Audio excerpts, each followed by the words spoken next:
Khổng Tử, nhà tư tưởng vĩ đại nhất của Trung Quốc cổ đại, sinh ra tại thành phố cổ Khúc Phụ thuộc tỉnh Sơn Đông. Từ hơn 2.500 năm trước, ông đã đặt nền móng cho hệ tư tưởng Nho giáo, ảnh hưởng sâu sắc đến văn hóa, giáo dục và đạo đức của cả Đông Á. Quê hương Khúc Phụ vì thế trở thành một thánh địa văn hóa, nơi lưu giữ quần thể Tam Khổng nổi tiếng bậc nhất thế giới. Nổi bật nhất là Khổng Miếu, ngôi miếu thờ Khổng Tử lớn nhất và lâu đời nhất thế giới. Đồng thời cũng là nơi ông từng dạy học và mở trường tư đầu tiên trong lịch sử Trung Hoa. Đây là nơi Khổng Tử dạy học cho tất cả các môn sinh, không phân biệt giai cấp, không phân biệt giàu nghèo. Ngày xưa các bạn biết thời Xuân Thu chỉ có những bậc mà quyền quý cao sang mới được đi học thôi các bạn. Khổng Tử còn được tôn xưng là vạn thế sư biểu, người thầy mẫu mực của muôn đời. Danh xưng này thể hiện sự tôn kính cao nhất dành cho một bậc khai sáng giáo dục, đặt nền móng cho hệ tư tưởng tôn sư trọng đạo. Bên cạnh đó là Khổng Phủ, còn gọi là thiên hạ đệ nhất gia, nơi cư ngụ của dòng họ Khổng suốt hơn 2.000 năm với tước vị diễn thánh công. Tại là mình đang đứng ở trước nhà của Văn Thánh Khổng Tử đây các bạn. Thì đây là ngôi nhà VIP nhất trong thiên hạ, các bạn, gọi là thiên hạ đệ nhất gia. Thì đều truyền cho là con trai trưởng trong dòng tộc nhà Khổng Tử các bạn à. Thì truyền mãi mãi luôn. Cuối cùng là Khổng Lâm, khu nghĩa trang linh thiêng, nơi an nghỉ của Khổng Tử cùng hậu duệ, được xem là nghĩa trang gia tộc lớn nhất thế giới, truyền qua 79 đời. Đây, hướng trước mặt mình chính là mộ của Khổng Tử các bạn ạ. Cái hướng mộ của Khổng Tử này là hướng mộ gọi là trái phong thủy nha các bạn, nó không hợp phong thủy. Là thứ hai, bạn nhìn trên này có một cái tùng, cái đầu nọc trên cây mộ của Khổng Tử các bạn, là mồ mã kỹ nhất là cây to vậy mọc lên trên nha các bạn. Trái cây này là không có đốn được, cái dòng họ mà cứ đốn cái cây này 3 đời tiếp theo. Tất cả đều nằm trên mảnh đất Sơn Đông, cái nôi của văn minh Trung Hoa, nơi từng sản sinh nhiều bậc hiền triết và cũng là quê hương của một trong tứ đại ẩm thực Trung Quốc. Ẩm thực Sơn Đông, Lỗ Thái, nổi tiếng với phong cách đậm đà, kỹ thuật nấu tinh tế và từng là nền tảng cho ẩm thực cung đình hoàng gia suốt nhiều triều đại. Ok, xe. Rồi, có chấm gì không ta? Dạ ăn thôi, ok, giờ mình ăn thử nè. Đây, cuộn ở đây là cuộn theo kiểu Sơn Đông. Một vùng đất vừa thấm đẫm triết học, vừa phong phú văn hóa, Khúc Phụ Sơn Đông, nơi câu chuyện về Khổng Tử vẫn sống động sau hơn 2 thiên niên kỷ.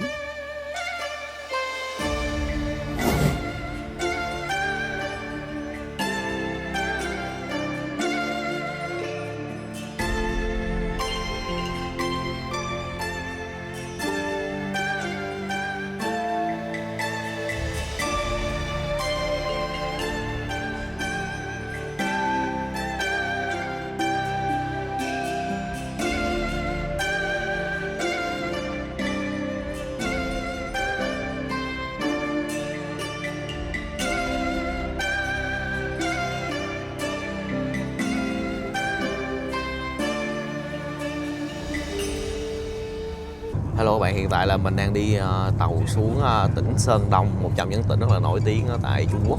Thì cũng chính là quê nhà của Khổng Tử, sản sinh ra Nho giáo các bạn, Khổng giáo. Và nơi này cũng có rất là nhiều địa điểm lịch sử, danh lam thắng cảnh rất là nổi tiếng ở tại Trung Quốc, giống như là Sơn Đông Mãi Võ, bạn nghe đúng không?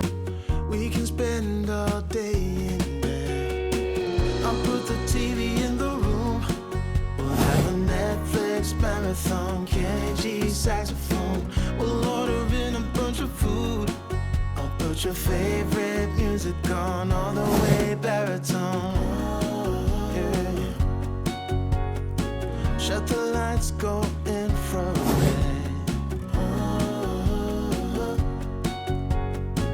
We can spend all Các bạn, mình mới vừa check in xong. Thì bây giờ mình sẽ đi ăn tối, mình kiếm gì ăn trong một mùa đông giá lạnh ở tại quê nhà của Khổng Tử các bạn. Khổng Tử sinh ở tại đây. Thì cái hotel của mình thì nó nằm ở đây.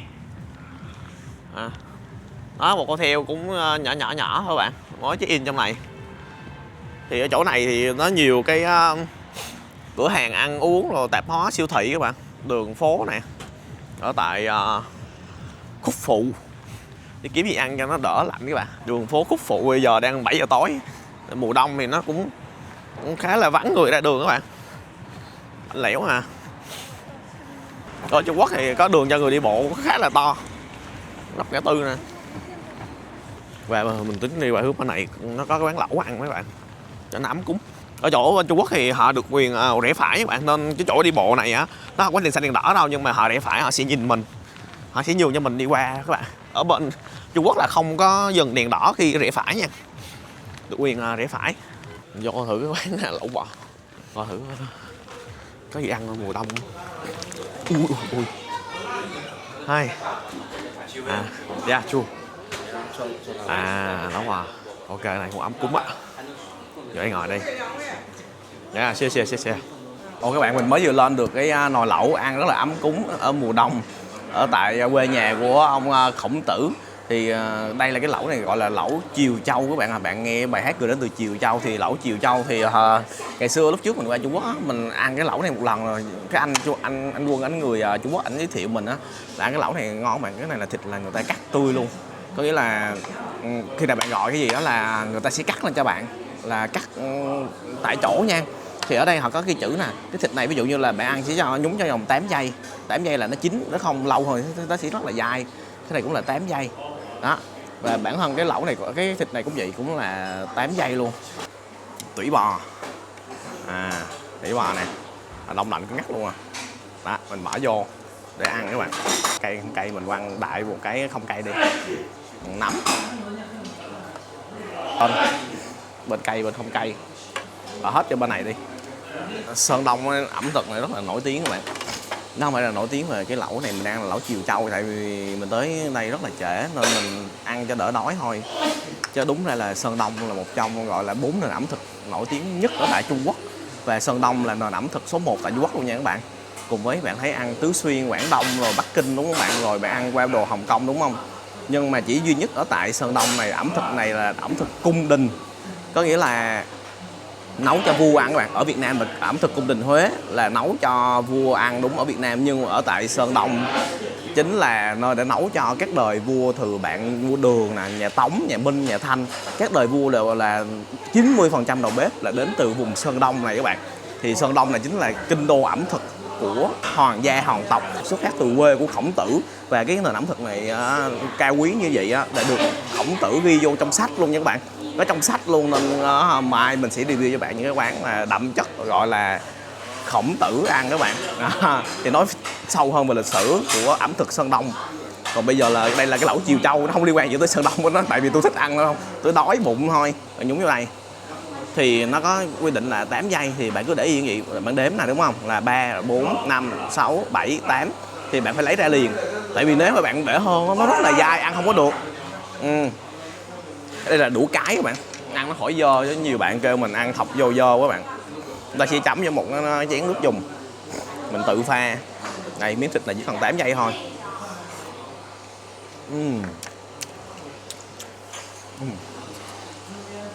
Ngon, thực mềm, nó không bị dai bạn. Nó sẽ có phần xíu mỡ, gọi là giống như ba chỉ vậy bạn. Bạn cũng để 8 giây luôn. Mình ăn thử nha, thử mình thấy tay to dài vậy, thử dai không nha, thử dai không nè.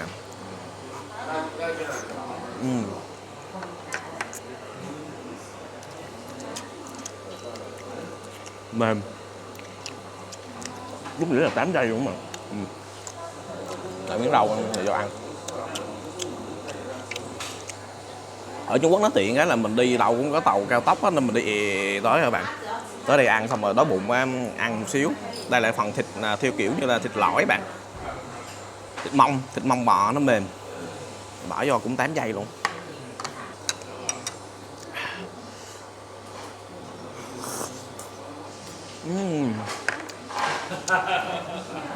Ngon, mềm.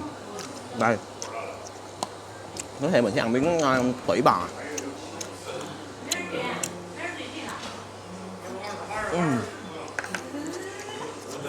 Thơm, rất là đen. Ở giờ mình ăn kiểu sơ sơ thôi, cho đỡ đói thôi. Rồi mai mình đi review cho bạn nhiều hơn về lịch sử và bên Khổng Tử, về ẩm thực ở tại Sơn Đông này. Có nhiều thứ để nói về ẩm thực Sơn Đông lắm bạn. Hẹn bạn ngày mai đi ha. Hello các bạn, hiện tại là mình đứng trước Khổng Miếu các bạn. Chỗ này gọi là Tam Khổng, thì có Khổng Miếu rồi Khổng Phủ với lại Khổng Lâm là nơi có mộ của Khổng Tử luôn. Thì ở đây là tại Khúc Phụ các bạn. Thì đây là trong những cái miếu mà lâu đời nhất Trung Quốc, cũng là một trong cái miếu mà lớn nhất ở tại Trung Quốc luôn bạn, được xây năm 478 trước công nguyên. Thì sau khi Khổng Tử chết 2 năm thôi thì bạn biết là cái miếu bây giờ tới lịch sử là gần 2.500 năm các bạn. Thì giờ chúng ta sẽ vô khám phá và nói cho bạn chút về lịch sử của Khổng Tử. Bạn nghe Khổng Tử nhiều nhưng mà nhiều khi bạn chưa biết những thứ hay ho hấp dẫn đâu bạn. Thì bạn sau cái kênh mà coi cái bình xong bạn sẽ biết một chút những thứ hay ho hấp dẫn hơn. Rồi về nền ẩm thực ở tại Sơn Đông nữa các bạn. Ok, theo chân mình. Chỗ này họ ghi cái chữ gọi là chỗ khúc phụ nha các bạn. Thì giờ chúng ta sẽ đi vào, ở trên tường sẽ ghi có 4 dòng chữ gọi là Vạn Nhận Cung Tường. Thì đây là cái tường cao vời vợi của thánh nhân nha các bạn. Cái miếu mà được xây thành lũy này nọ cao như gì, rồi có hào sâu hai bên dòng nước cây liễu, thì xây như là Tử Cấm Thành luôn. Duy nhất ở tại Khổng Miếu này mới được xây như vậy thôi. Thì đây là cái miếu mà về Khổng Tử mà to nhất thế giới, cũng là to nhất ở tại Trung Quốc, và cũng là lâu đời nhất ở tại Trung Quốc luôn, 2.500 năm. Hướng vào bạn thấy không, xung quanh bốn phía họ làm cung tường cổng bao quanh hai bên rồi, bạn thấy không, tường thành bao như là Tử Cấm Thành rồi. Mình đã nói rồi, mô hình cái miếu Khổng Tử này là như cụ Tử Cấm Thành phiên bản miếu duy nhất ở lại Trung Quốc. Giờ chúng ta sẽ đi vào đây. Cái chỗ này có quầy an ninh này nọ quẹt ở đây các bạn. Đây là hướng vào. Ok bạn, hiện tại mình đang đứng trước Khổng Miếu. Thì cổng vào thì có 4 chữ trên đầu, phải không, tôn vinh Khổng Tử vậy các bạn à. Khổng Tử ở bên Trung Quốc được gọi là thánh nhân nha các bạn, một trong 10 thánh nhân ở tại Trung Quốc. Thì ổng được mệnh danh là gọi là văn thánh, là thánh nhân về môn văn. Còn sử thánh là sử ký Tư Mã Thiên, võ thánh là Quan Vũ, thi thánh là Đỗ Phủ, binh thánh gọi là binh pháp Tôn Tử các bạn nhớ không, thì là Tôn Tử gọi là binh thánh. Thì Khổng Tử được mệnh danh là văn thánh.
Ok các bạn, hiện tại là mình đang đứng một trong những nơi quan trọng nhất ở tại Khổng Miếu các bạn à.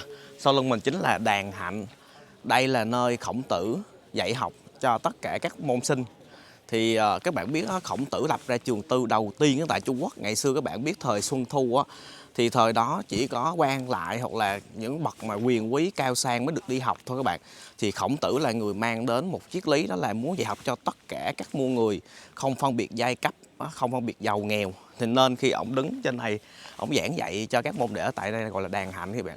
Thì từ tại đây thì nền văn hóa, nền học thức của Trung Hoa được lan tỏa ra khắp cả đất nước Trung Quốc các bạn à. Nên ông được tôn vinh, thì chỗ này họ dựng lên một cái tháp để tôn vinh nơi mà Khổng Tử đứng giảng dạy cho các môn sinh.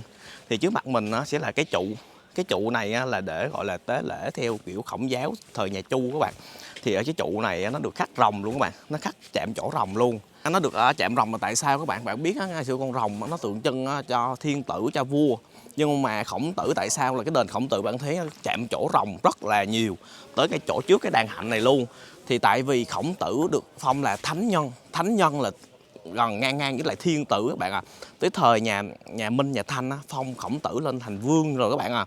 Nghĩa là vương là được khắc rồng rồi, nên những cái tay của Khổng Tử này, cái bệ cúng được khắc rồng luôn. Là tại vì Khổng Tử được phong lên thành vương và cũng được phong là thánh nhân, là ngang với thiên tử, nên cái chạm chỗ khắc mình quay cho bạn coi, khắc rồng rất là nhiều. Thì đứng tại đây thì bạn biết ổng dạy gì cho bạn? Ổng dạy cho người thường các bạn. Ổng dạy 5 cái bạn hay nghe: nhân, lễ, nghĩa, trí, tín. Đó là 5 cái bắt buộc một con người khi mà tham gia vào Nho giáo hay Khổng giáo đều phải học các bạn. Nhân, lễ, nghĩa, trí, tín, bạn nghe rất là nhiều. Thì Khổng Tử tại đây để dạy cho tất cả các môn sinh, không phân biệt là giàu nghèo, cao sang, quyền quý, chức vụ. Sau lưng mình chính là Đại Thành Điện các bạn à. Đây là trung tâm điện thờ ở tại Khổng Miếu, cũng là trung tâm thờ Nho giáo trên toàn thế giới luôn các bạn. Khi mà bạn theo Nho giáo trên toàn thế giới như Nhật, Hàn, Việt Nam hay là có Lan sang Mỹ, Francisco này nọ, khi bạn đi về Trung Quốc thì bạn sẽ tới đây. Trong này là thờ chính miếu Khổng Tử, rất là lớn và trung tâm luôn các bạn. Giống như bạn đi hành hương Phật giáo hoặc là Thiên Chúa giáo này nọ thì là Nho giáo thì bạn sẽ tới đây. Đại thành điện này được xây từ thời nhà Minh. Thì bạn sẽ nhìn một chút, mình miêu tả một chút bạn ấy trên mái ngói không? Nó là mái ngói lưu ly vàng. Bữa mình review cho bạn trong series mà Tự Cấm Thành rồi đúng không? Cái mái ngói lưu ly màu vàng này chỉ duy nhất cho vua trong hoàng cung trong Tự Cấm Thành được dùng thôi. Quan lại là phải dùng màu xám, còn dân thường là dùng màu xanh. Thì riêng cái miếu Khổng Tử này là được xây vàng mà ngói lưu ly luôn. Xây bạn thấy từ các gác gỗ cho tới những cái trụ chạm cổ là rồng hết các bạn, là xây như Tử Cấm Thành luôn các bạn. Thời nhà Minh xây như Tử Cấm Thành, tới thời nhà Thanh trùng tu làm to làm rộng hơn nữa, nghĩa là Khổng Tử là thánh nhân mà các bạn, văn thánh, được phong vương từ thời Minh Thanh là phong lên tới vương luôn. Thì các bạn biết là gia thế của nhà Khổng Tử rất là xịn các bạn, là một trong những gia tộc là kéo dài truyền đời lâu nhất thế giới, kéo 79 đời 2.500 năm không đứt đoạn bất kỳ một giai đoạn này luôn các bạn. Nên đó sách kỷ lục Guinness đó là gia tộc nhà Khổng Tử là gia tộc được truyền đời lâu nhất thế giới 2.500 năm. Đây là hướng bạn đi vào Đại Thành Điện, bạn thấy ở trước cũng có hai cái tấm phù điêu về rồng, bạn thấy giống như Tự Cấm Thành luôn, khắc rồng như lên. Thì bên này có cái biển chỉ dẫn này, mình sẽ nói cho bạn một chút chỗ này. Đây thì các bạn thấy cái chỗ này có chữ không? The Temple of the Confucius nè, nghĩa là đây là đền thờ của Khổng Tử bạn. Nếu mà dịch ra bạn biết Khổng Tử ta hay gọi là Khổng Phu Tử. Tại sao dịch không Khổng Phu Tử mà dịch ra tiếng Anh là tại là Confucius các bạn, như là Khổng Phu Tử. Tại vì các giáo sĩ dòng tên đó, giáo sĩ dòng tên khi tới Trung Quốc các bạn, khi họ dịch ra các ra ngôn ngữ tiếng Tây á, thì họ dịch ra thành là Confucius, là Khổng Phu Tử các bạn, là của bên đạo Thiên Chúa dòng tên các bạn dịch ra. Sau họ dùng ngôn từ này là cho Khổng Tử. Còn nhiều khi bạn search trên cái map họ ghi chữ Công là Khổng các bạn, chứ không phải là chữ Công này. Tại đây dòng giáo sĩ dòng tên họ dịch ra như vậy để cho bên này. Thì sau này bạn search tiếng Anh mới ủa sao ghi không có giống chữ Công đúng không, là Khổng, nhưng mà là Confucius, là dịch của giáo sĩ dòng tên thì dịch ra.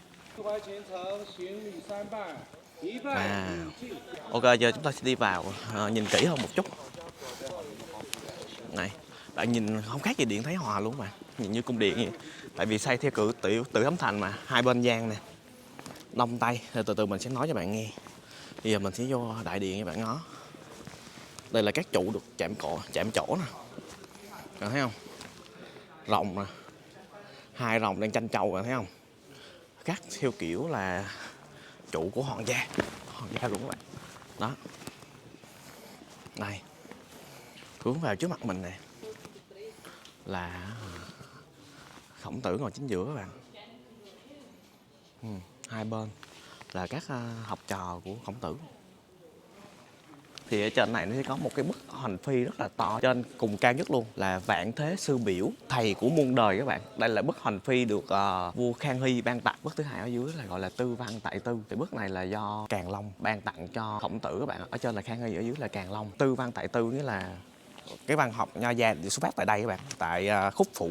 Khổng Tử ngồi mặc long bào rồi đeo mũ mão này nọ. Đây là thời nhà Minh được ban tặng các bạn. Được thờ theo kiểu những cái bàn thờ bạn đang coi là theo thời Xuân Thu, lễ nghi thời Xuân Thu các bạn. Tại vì Khổng Tử sinh từ thời không Xuân Thu nên ổng rất quan trọng cái vụ lễ nghi này. Chút nữa mình ra chỗ đỡ nắng mình nói xíu cho bạn nghe. Thì hai bên trái phải là đều thờ các đệ tử của Khổng Tử, gồm có là Tăng Tử nè, Tử Tư là con của Khổng Tử, rồi Mạnh Tử. Thì trong đó có Nhan Hồi là vị đệ tử mà giỏi nhất mà Khổng Tử yêu thương nhất các bạn. Thì bên tay trái thì rất tiếc là ổng chết rất là trẻ, bạn 29 tuổi là ổng chết rồi, nên Khổng Tử buồn khóc thương quá trời luôn các bạn. Tại ổng muốn truyền tư tưởng Nho gia cho Nhan Hồi. Thì sau này ổng mới truyền lại cho phía bên này là ông Tăng Tử. Thì Tăng Tử chính là người kế thừa sau đó dạy lại cho Tử Tư, là cháu đích tôn của Khổng Tử. Cháu đích tôn Khổng Tử mới tiếp tục dạy cho người cuối cùng là người nổi tiếng nhất các bạn, là Mạnh Tử, gọi là Á Thánh. Chỉ đứng sau Khổng Tử thôi là Mạnh Tử, là người kế thừa tư tưởng Nho gia của Khổng Tử, phát triển lên hệ thống chính trị để sau này các đời như Tống Minh, Đường Minh Thanh nọ đều dùng là theo kiểu tư tưởng của Mạnh Tử sau này các bạn. Tứ thư ngũ kinh bạn nghe nhiều đúng không? Thì tứ thư là cái gì bạn? Gồm có luận ngữ của Khổng Tử, rồi thư văn của Mạnh Tử, Đại học của Tăng Tử với lại Trung Dung của Tử Tư các bạn. Bạn nghe hoài Xuân Thu Chiến Quốc Tây Quốc Diễn Nghĩa đúng không? Thì Xuân Thu chính là một tên của quyển sách lịch sử của ông Khổng Tử. Ông viết về thời nhà Lỗ các bạn. Khổng Tử là người sinh ra ở tại nước Lỗ. Đó, nói lịch sử cho bạn nghe nha.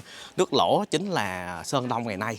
Đó, thì cái quyển Xuân Thư đó là ông viết về lịch sử của nước Lỗ. Nên sau này họ lấy cái quyển sách Xuân Thư đó đặt tên cho cả một cái khoảng thời gian Xuân Thu luôn các bạn. Tính từ thời nhà Đông Chu đó tới thời Khổng Tử chết là kết thúc thời Xuân Thu, tiếp theo là thời Chiến Quốc. Thì bạn biết thời Xuân Thu lúc đó là vua Chu rất là yếu, thì sinh ra Ngũ Bá là năm nước rất là mạnh các bạn à. Thì tranh giành quyền lực đến lộn lẫn nhau, làm cho luân thường đạo lý đảo lộn, vua không còn quyền lực rồi dân thì gian, quan thì tham. Nó làm cho đảo lộn luân cường đạo lý, nên ông Khổng Tử ông muốn hệ thống hóa lại tư tưởng con người sống phải có nhân, có lễ, có bạn nghĩa, chí tín này nọ. Thì hai bên trái phải này sẽ là 72 hiền tài là giỏi nhất trong 3.000 môn đệ của Khổng Tử. Thì phía đông này thì thờ 40 vị đệ tử của Khổng Tử rất là nổi tiếng, trong đó có Tăng Tử, Mạnh Tử mình nói các bạn á, danh sách rất là dài.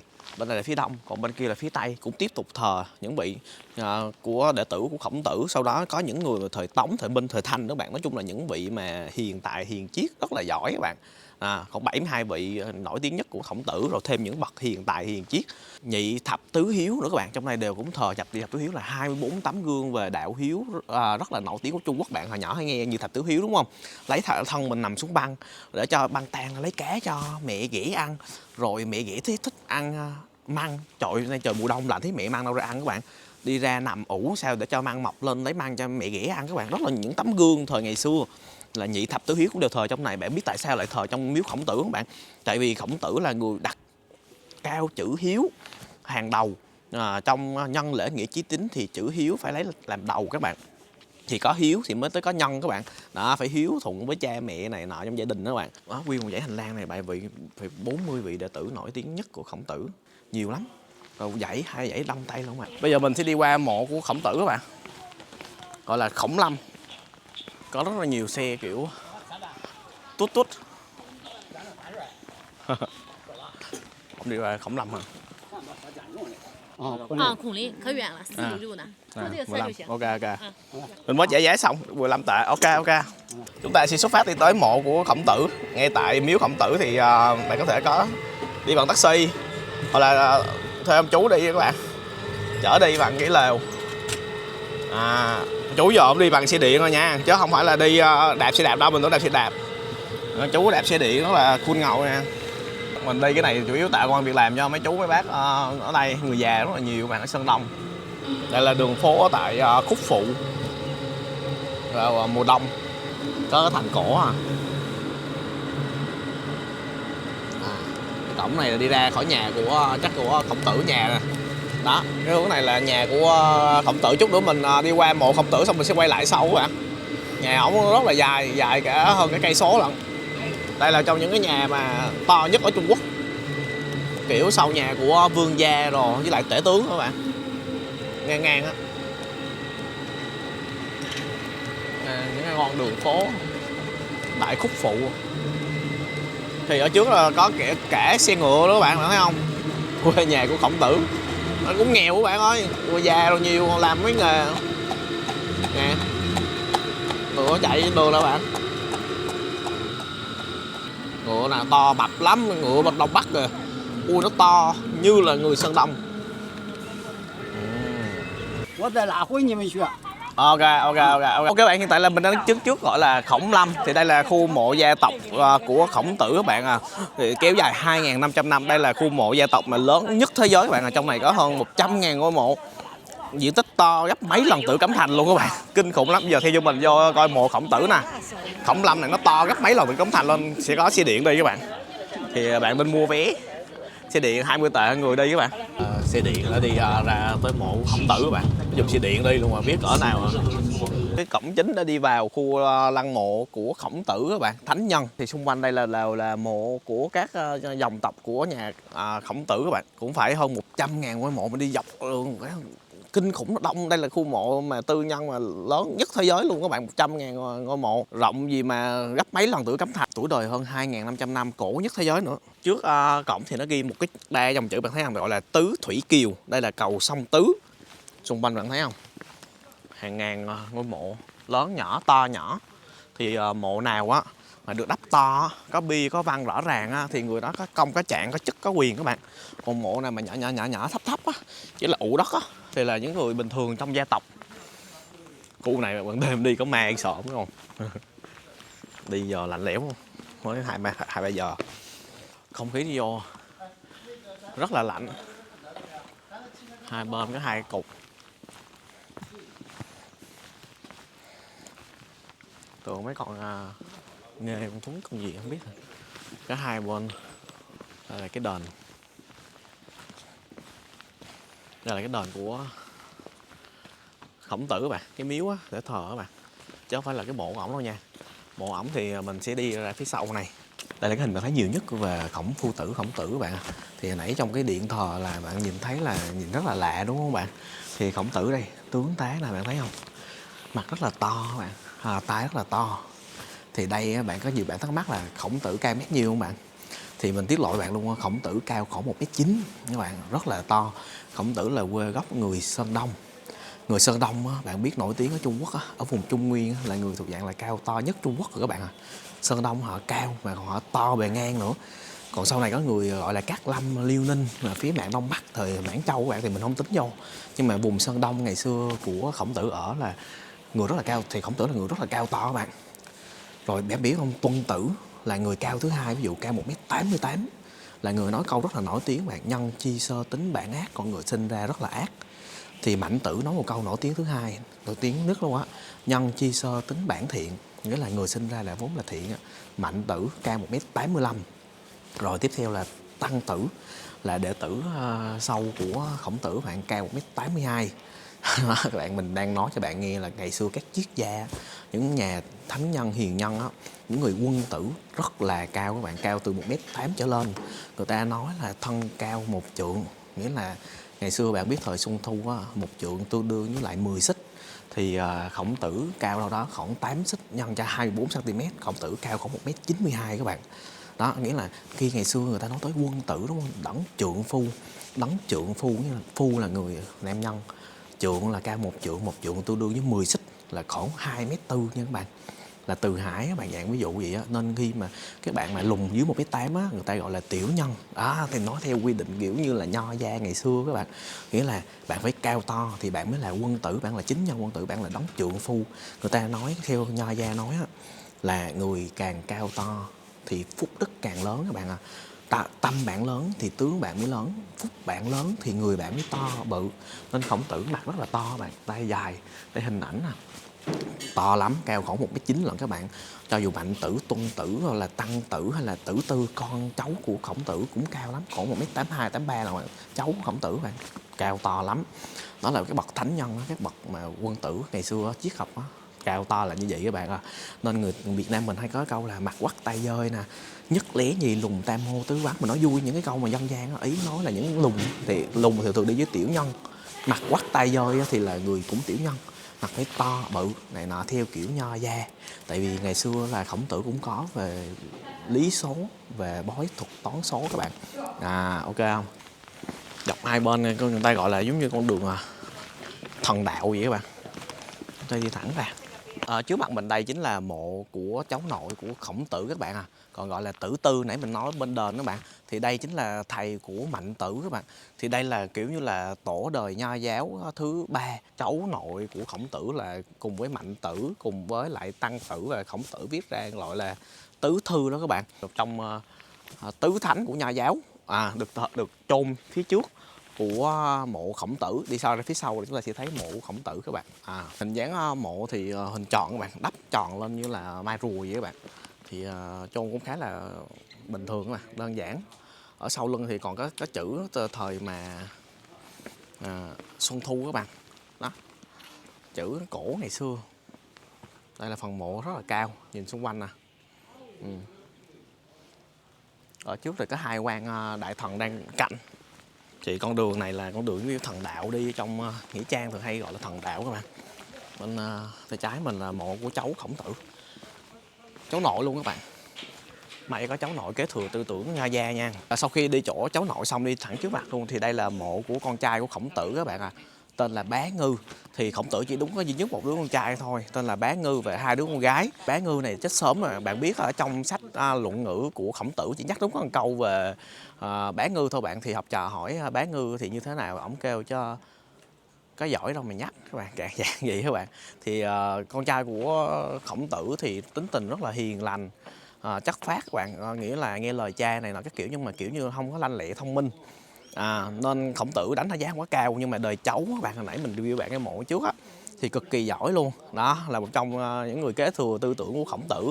Thì Bá có nghĩa là trưởng, Ngư nghĩa là cá các bạn. Thì Ngư là ở nó muốn kiểu đẹp á, Khổng Tử đặt tên là đẹp thôi, Ngư nghĩa là cá là đẹp thôi các bạn. Còn Bá nghĩa là trưởng. Thì ổng chết đâu đó khoảng năm 50 tuổi ổng chết trước cả Khổng Tử bạn. Ổng chết năm 482, thì Khổng Tử năm 479 mới chết các bạn, chết trước Khổng Tử đâu đó 3 năm. Thì khi chôn ra mộ này thì Khổng Tử buồn khóc 3 ngày 3 đêm. Các bạn kiểu như ổng sợ bị tuyệt tử tuyệt tôn các bạn, ổng buồn, ổng khóc. Sau 2 năm sau ổng ra mộ này nè, ổng thấy mộ của con nó bị thấp các bạn, nghĩa là không đúng lễ nghi thời Xuân Thu. Ổng kêu con này chết rồi còn không hiểu lễ nghi vậy bạn, vậy bạn ổng trách con trai ổng chết sớm rồi kiểu vậy các bạn. Sau đó ổng đắp cái mộ cao lên đó cho nó ụ lên thành hình mai rùa vậy bạn, đúng theo lễ nghi thời Xuân Thu. Mình đã nói rồi, Khổng Tử luôn luôn theo nhân lễ nghĩa chí tín, làm gì phải đúng lễ đúng nghĩa các bạn, chứ không được trái luân thường đạo lý, đó là lễ nghĩa. Bên phải kia sẽ là mộ của Khổng Tử, bên này sẽ là bên trái của Khổng Tử các bạn. Thì theo thời Xuân Thu á, theo đó ta gọi là thì nam trưởng tả nha, tả các bạn, thứ thì nằm bên hữu, nghĩa là khi nằm bên trái của ngôi mộ của ba người đó là trưởng nam, ok chưa, thì mới được nằm bên trái, còn bên phải là thứ. Thì đây là theo mình nói quy tắc cho bạn nghe thời Xuân Thu là như thế nào các bạn. Ok, tiếp theo qua bên phải này mình sẽ tới mộ của Khổng Tử các bạn phía trước mặt mình sẽ là mộ của Văn Thánh Khổng Phu Tử các bạn. Đây là mộ của Khổng Tử. Này. Đó, khắc chữ vàng luôn các bạn. Đây là ngôi mộ của có hoa, có đồ văn hoa các bạn thấy không? Đó, bia cũng rất là to, cao. Ở sau là một cái ụ đất tròn rất là đơn giản các bạn. Nên mình lên đây bạn coi. Ở trước này thì có một cái kiểu đền miếu các bạn. Đây hướng trước mặt mình chính là mộ của Khổng Phu Tử, Khổng Tử các bạn Thì ngôi mộ của Khổng Tử cũng y chang con trai mình hay cháu mình các bạn nhìn rất là đơn giản, đơn sơ các bạn. Lý do vì sao?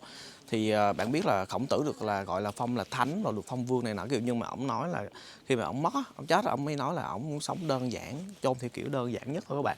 Và thứ hai nữa là cái hướng mộ của Khổng Tử này là hướng mộ gọi là trái phong thủy nha các bạn. Nó không hợp phong thủy. Bạn biết phong thủy của Trung Quốc á, nó gọi là lưng tựa núi, mặt hướng sông hoặc là hướng biển.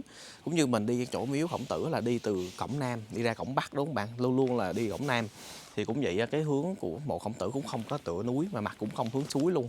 Thì ổng mới nói tại sao như vậy bạn? Ổng muốn là phải chôn như vậy các bạn. Ổng muốn nói là con cái ổng sau này là phải nhờ đức mà thắng nhân thắng thế vậy bạn.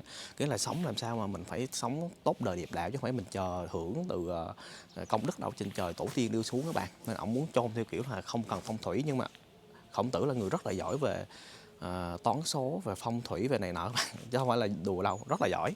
Nhưng mà đây là chôn theo địa thế mà trái phong thủy nha. Thì mộ con thì nằm bên tay trái, mộ cháu nằm trước mặt. Rất là đơn giản mà. Thì là thánh nhân nhưng mà nằm chôn cực kỳ đơn giản. Bạn coi mộ của Quan Vũ chưa? Mộ của Lưu Bị á, nhìn to hoành tráng, đắp to bự khổng lồ luôn. Nhưng mà mộ Khổng Tử rất là đơn giản lắm. Ổng sống trong hiền lành nghèo khổ mà. Thì bạn biết là có rất là nhiều câu chuyện rất là thú vị xung quanh mộ của Khổng Tử các bạn Thì các bạn biết thời cuối thời nhà Minh thời Lý Tự Thành, Sấm Vương Lý Tự Thành đánh vô Bắc Kinh, đánh vô này nọ, người ta cái loạn quân bạn nó muốn vô nó phá mộ của Khổng Tử. Thì có câu chuyện là tự nhiên mấy cái tường thành xung quanh này nè nó đổ sụp xuống, nó che hết mộ của Khổng Tử các bạn Tụi nó không vô, nó không biết cái mộ Khổng Tử nằm chỗ nào hết. Thế là nó đỏ đi, sau đó đi hết xong ổn định lại thì tường thành nó dựng lại các bạn. Và thứ hai, bạn nhìn trên này có một cái cây, cái tùng, cái đầu nọc trên cái mộ của Khổng Tử các bạn thấy chưa? Bạn biết đó là mồ mã kỹ nhất là cây to vậy mọc lên trên nha các bạn. Nhưng mà cái cây này á, là không có đốn được. Người ta nói là có người ta cái dòng họ mà cứ đốn cái cây này á, là ba đời tiếp theo là làm ăn kiểu như thua lỗ không phát đạt vậy các bạn Nên có thời nhà Minh người ta đốn xong cuối cùng nó cũng mọc lại mà nó làm ăn sa sút lắm, nên bây giờ cái cây đó nó mọc miết ở trên cái mộ của Khổng Tử gì không có đốn, không làm gì được hết các bạn. Thì các bạn biết nguyên cái chỗ mà nguyên cái Tam Khổng ở tại Cúc Phụ này nè, rất là nhiều đời vua tới đây viếng thăm các bạn à. Tính ra phải hơn 12 đời vua, cả trăm người cũng đều cử sứ thần tới đây để thăm viếng miếu mạo của Khổng Tử nha các bạn. Nổi tiếng nhất là Khang Hy có tới đây 4 lần. Thì thằng cháu nội của Khang Hy là Gàn Long chơi chọi hơn tới 8 lần các bạn. Tới 8 lần ở tại Khổng miếu này luôn. Thì rất là thích, các đời vua chú rất là thích tới Tam Khổng, Khổng miếu, Khổng Phủ với lại Khổng Lâm. Mộ con trai trưởng thì nhích lên một chút so với mộ của Khổng Tử, tại vì Bá Ngư cũng là con trai trưởng, con trai một, là canh hết cả cái dòng họ này luôn. Thì tất cả 79 đời nhà Khổng Tử bắt đầu từ Bá Ngư nha các bạn. Có đúng con trai một thôi, xong đẻ được mày đẻ được đứa cháu trai tên là Tử Tư các bạn. Duy trì dòng họ bây giờ, dòng họ nhà Khổng Tử hơn 2 triệu người. Hơn 2 triệu người kéo dài 79 đời, 2.500 năm, bắt đầu từ Bá Ngư chết sớm. Thì phải nằm đầu của cái khu mộ này, tại vì con trai trưởng phải canh. Thì Khổng Tử chết sau đó 2 đến 3 năm, thì Khổng Tử chết phía sau thì chôn bên cạnh đây. Thì nhớ nha, con trai trưởng nó nằm bên tả, con trai thứ nằm bên hữu, con gái. Bây giờ mình đang đi xe tút theo kiểu có trần, có mái, có kính, để đi tới nhà của Khổng Tử, gọi là Khổng Phủ. Ở Trung Quốc họ trang bị những cái xe rất bá đạo, bạn có cái chỗ bệ lót ô tô là bạn thấy chưa, để cốc nước ô tô nè, đó, cánh cửa nè, nhìn xịn lắm. Ê, quá nhìn xịn sò không bạn, nhìn xịn sò vô, có đèn đóm đồ Phật này nọ rồi. Đi cái này có 10 tệ các bạn, rất là rẻ, đâu đó có 3-4 ngàn thôi, đi được 3-4 cây số bạn. Rồi chưa, lại bằng xe máy, có bệ ô tô, có ghế trước các bạn ngồi được, cũng được 4 người nha, xịn á. Các bạn, hiện tại là mình đang đứng ở trước nhà của Văn Thánh Khổng Tử đây các bạn. Đây thì đây là chính là gọi là thiên hạ đệ nhất gia các bạn à. Thì đây là ngôi nhà VIP nhất trong thiên hạ các bạn, gọi là thiên hạ đệ nhất gia. Thì nơi này là nơi ở của là Diễn Thánh Công. Diễn là truyền từ mãi mãi, Thánh chỉ là Khổng Tử, còn Công đây là tước vị cao quý nhất trong quý tộc, chỉ sau mỗi hoàng gia thôi. Thì ý vua ban từ thời Tống Minh Thanh thì đều truyền cho là con trai trưởng trong dòng tộc nhà Khổng Tử các bạn à. Thì sau này thì Trung Quốc nó hết phong kiến rồi các bạn. Trước khi vô phủ thì bạn nhìn nó trước tưởng rồi có 2 con sư tử đực cái, mà đây là con cái nè, thấy không? Cái tại vì nó đang ôm con, còn bên này là con sư tử đực tại vì đang ôm quả cầu. Mình review ở Tử Cấm Thành rồi nên mình sẽ không nói lại nữa nha các bạn. Thì chúng ta sẽ đi vào. Đây là được truyền tự mãi mãi suốt 2.000 năm nha. Chỉ duy nhất nhà của Khổng Tử mới được các đời vua ưu ái như vậy thôi các bạn. Nghĩa là không cần làm gì hết, tất cả đời con trưởng đều hưởng chức truyền tự mãi mãi cho Nho giáo các bạn. Thì cái chức này là để lo thờ phụng cúng Khổng Tử các bạn, duy trì Nho giáo. Vô trong thì cái ngôi nhà nó dạng theo kiểu tứ hợp viện, nhưng mà đây là cái nhà này nó to lắm bạn. Cái phủ này nó to thua mỗi cái Tử Cấm Thành nữa. Tại nhà này chất công là cao nhất trong quý tộc này. Bây giờ đi vô nó rộng giống như nhà của Đỗ Phủ ở Thành Đô các bạn. Nó cũng có tiền điện, chính điện rồi để tiếp vua chúa quan lại. Ở trong phủ rồi bạn thấy không? Nơi cái sảnh giống như bạn coi bao công vậy, nơi tiếp đón làm việc con trai trưởng của dòng tộc nhà Khổng Tử. Đó, ổng ngồi làm việc á. Nhà này thì nó to kinh khủng các bạn. Đi nè, hốc hẻm in xèo luôn. Kiểu nhỏ ha. Tường, cửa ngày xưa cũng ở thời Sơn Đông như vậy, dạng cũng cao rồi các bạn, cũng phải 1m9 á. Cái cổng nhìn ra đẹp không? Có cái cây nha, xong có cái bình phong. Ở Trung Quốc là khi mà đi ra đâm đường hay gì phải có cái bình phong, có cái cây nó chặn.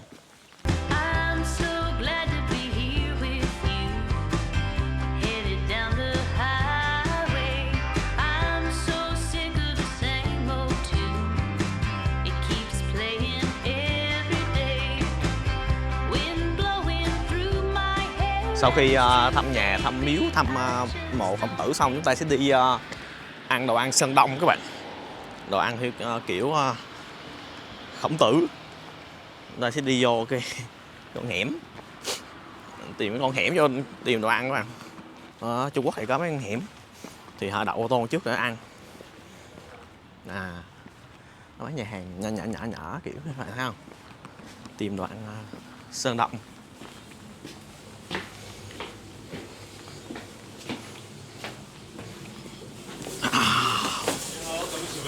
Dạ đi hào.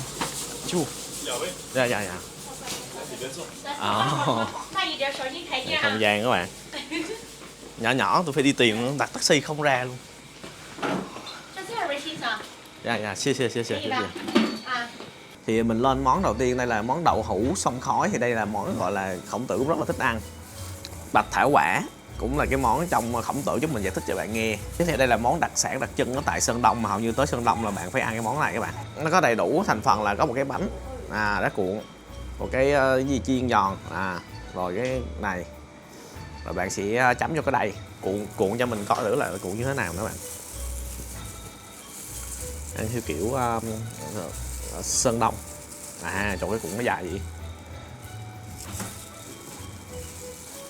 Ok, một cuộn dài gì.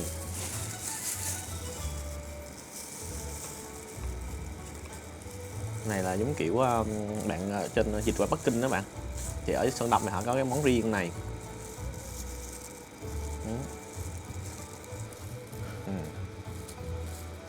Cái này giống như một cái đồ chua ha, ngâm rồi cuộn lại.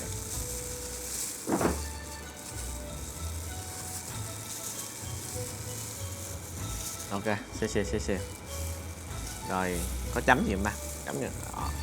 Không. Chỉ ăn thôi. Ok, giờ mình ăn thử nè. Đây cuộn ở đây cuộn theo kiểu Sơn Đông. Mình không biết nên mình ăn thử. Ở trong giống như loại mì vậy á.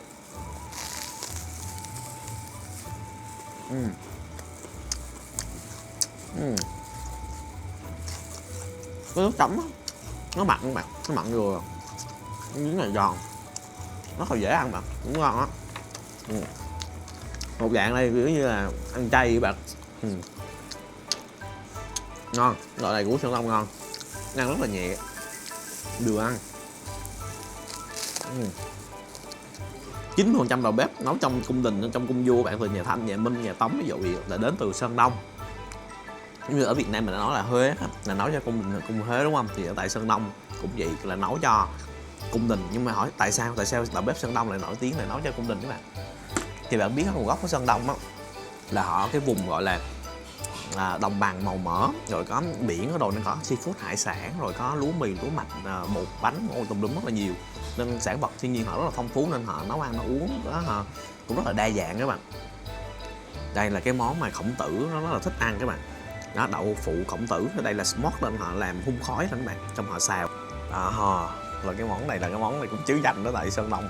Ăn thử một miếng đậu hũ này trước. Để đây là cái món của Khổng Tử các bạn.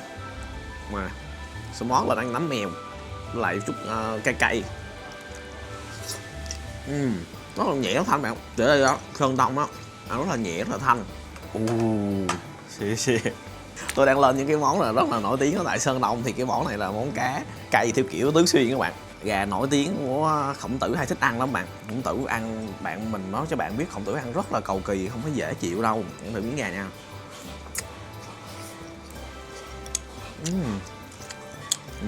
Gà ta thả vườn các bạn. Nhưng Quốc họ thích ăn gà ta thả vườn bạn, chứ không phải là gà công nghiệp đâu. Rất là vừa ăn, vị rất vừa ăn. Nêm nếm có một vị hương xào mà có hơi bị thuốc đó bạn, thuốc bắc vô. Chân gà nè, đó, bạn thấy chân gà làm đen thui luôn á, chân gà đen luôn chứ không phải đùa đâu. Chạy bộ chân gà đen mà, nhìn nào, bạn thấy nó ngon không? Đó, mình gặm thử xíu cái đùi, cái chân này cho bạn xem nè. Ăn đói bụng chứ trời lạnh ăn.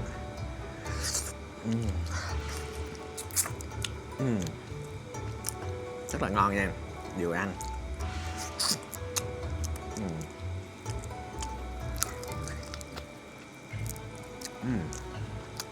Dẻo, cắt ra gọn gàng, không có được băm nhỏ nha bạn. Khổng Tử á, nói á, là không có được ăn đâu, họ vẫn không thích nào ăn mà gọi là vụn á. Băm thái nhỏ ra, nhuyễn ra, gọi là bầm là Khổng Tử không thích. Thứ hai nữa là không được ăn trái mùa. Ví dụ như là mùa đông nó ra súp lơ súp đồ ăn nó phải ăn, không được ăn mùa hè. Đồ ăn mùa hè thì không được ăn mùa đông. Ví dụ trái thanh long nó hay ra ví dụ như là mùa hè ăn nó ngọt chứ không được lấy mùa đông ăn các bạn. Vì dưa hấu mùa hè nó ngọt, mùa đông nó lạc, rồi không được ăn dưa hấu mùa đông, mới ăn mùa hè. Kiểu thì ăn phải đúng mùa. Thứ hai ăn phải trình bày phải lên thứ tự. Khổng Tử kêu là phải lên ví dụ món canh món súp đầu tiên khai vị, xong rồi tới món chính rồi tráng miệng này nọ, chứ không được ăn lộn xào lộn xộn. Ăn theo kiểu lẩu bạn, và ông không có chịu. Nhìn nè. Cái chân gà ngon các bạn, cái gà ta mà. Ngon. Thì á ẩm thực Sơn Đông chính là lỗ Thái, mình nói là ẩm thực từ nước Lỗ, sau đó nâng lên là Khổng Thái, là ẩm thực của nhà Khổng Tử. Thử cái món cá này nha. Này, cá gì mà ớt không là ớt này. Mình hy vọng là nó ngon nha, đừng có mặn nó giống như ở tầng hòn đảo là chết luôn á. Đây miếng cá nè, thử.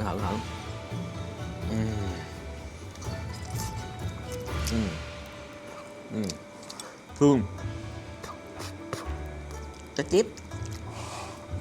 chip sốt cay các bạn. Thì đây là cũng là món nổi tiếng ở tại Sơn Đông, mà phải tới ăn rồi, cái chip sốt cay. Thì nó cũng cái vị cay của nó còn đấm ớt hay gì á, chứ nó không có cay bằng của Tứ Xuyên hay Trùng Khánh đâu. Tứ Xuyên Trùng Khánh cay lắm.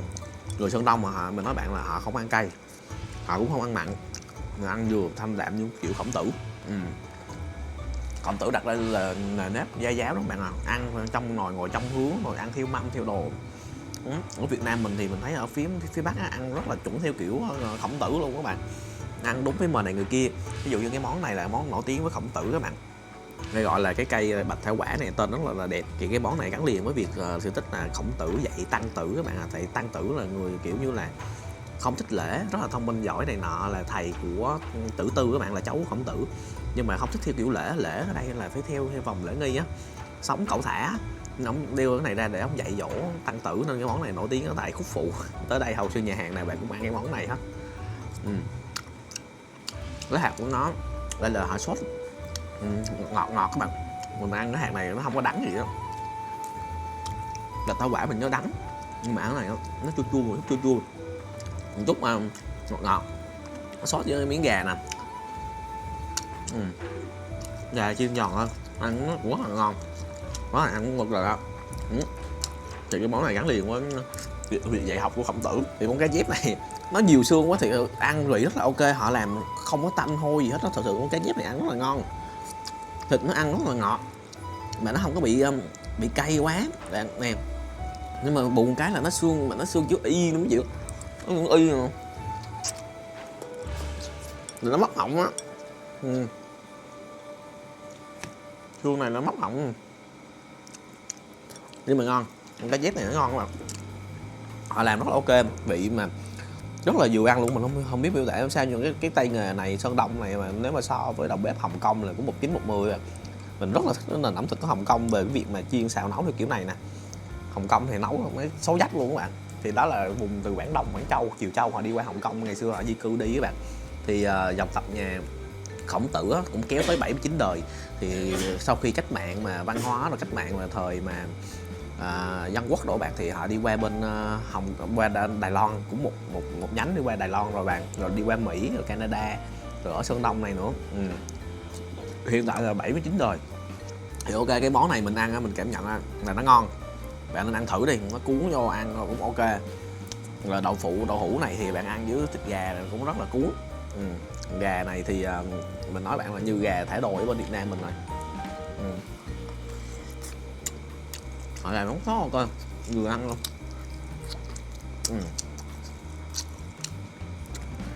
Ở Sơn Đông thì diện tích nó chỉ bằng một nửa Việt Nam mình thôi, nhưng mà dân số là 101 triệu người, là cũng hơn Việt Nam mình một xíu các bạn. Nhưng mà diện tích thì chỉ bằng một nửa Việt Nam mình thôi, đông lắm. Ngày xưa á, bạn chỉ hỏi ở Sơn Đông á là nó là thuộc là nước Lỗ đúng không? Ngày xưa Sơn Đông bạn biết nó tên là gì không bạn? Ở đi thành Lạc Dương á, mình đã nói với bạn sao là vua Chu á, khi đứng ở Lạc Dương á, ở gọi là Trung Nguyên, nhìn thiên hạ ra bốn hướng, thì đặt trên phía Bắc gọi là cái gì? Là Bắc Địch, phía Tây là Tây Nhung, phía Nam á, gọi là Nam Mang, thì phía Đông gọi là Đông Di, thì Sơn Đông chính là Đông Di các bạn. Đông Di Lì bữa mình giải thích cho bạn có coi tập đó chưa, tập ở Lạc Dương vô, thì Đông Di chính là những người mà ở phía đông này, sơn đông này nè, họ cứ đụng vô là họ gặp trai gái gặp nhau là đụng thân thể rồi chưa cưới xin là đẻ đái lung tung hết. Thì vua Chu cảm thấy là mấy cái thằng này nó sống gì mà mọi rỡ quá, nó mới đặt là Đông Di. Thì chính là Khổng Tử có một cái tích rất là nổi tiếng, đó là Khổng Tử khi mà đẻ con ra là ai các bạn, là Bá Ngư.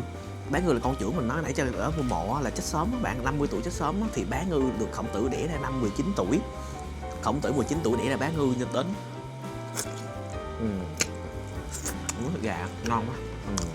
Thì 20 tuổi thì Khổng Tử mới cưới mẹ của Bá Ngư, mới làm lễ chính thức. Người ta mới kêu ủa, vậy là cái thằng Bá Ngư này sinh con ngồi giải thú, chưa có kết hôn mà để đi đẻ trước. Thì đó, ngày xưa vua Chu cũng kêu là cái tụi này bên Đông Di, nó chỗ Sơn Đông á, đụng là đẻ rồi cưới sau, như vậy là không có được, nó đặt tên là Đông Di đó. Thì thực sự là đúng ra là Khổng Tử đã làm một cái lễ rất là nhỏ chứ với mẹ của Bá Ngư rồi, là kiểu như làm lễ ăn hỏi rồi làm lễ, hiểu không? Sau đó là đẻ ra Bá Ngư, sau đó 20 tuổi Khổng Tử mới làm một cái lễ lớn theo Chu lễ các bạn, nghĩa là theo lễ của nhà Chu, là đàng hoàng. Nếu như bạn coi trong miếu Khổng Tử không, phải để trống nhạc cụ rồi nước nôi rượu chè, phải đại khách đàng hoàng, đó gọi là lễ nhà Chu. Ok, mình review sơ bạn thêm ha. Kết thúc video này, chào các bạn ăn, các bạn nhớ đăng ký kênh, like, share, đón chờ video tiếp theo ha.